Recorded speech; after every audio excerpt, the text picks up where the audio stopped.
Hello, I'm Nathanael Lessore and I am the author of Against All Odds, a £1 World Book Day book for 2026. I'm also the author of Steady for This, King of Nothing, and What Happens Online.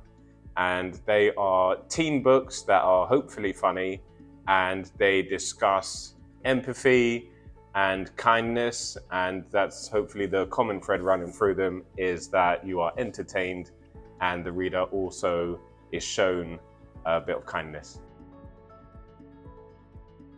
My favourite place to read is anywhere in London, transport. So I like reading on the bus or on the train or on the tube, as long as I'm going from one place to another.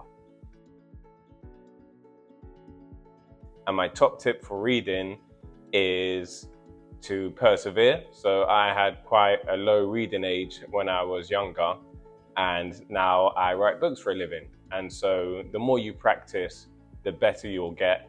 And so keep reading as much as you can. And I would like to read more fun books, so stuff that makes me laugh. And I'd also probably like to read a bit more horror, because I do enjoy horror films and I like being scared. My top 5 reading recommendations are Happy Head by Josh Silvar, Crossing the Line by Tia Fisher, Double Act by Jacqueline Wilson, and Finn Jones Was Here by Simon James Green. Also one of mine, What Happens Online by me.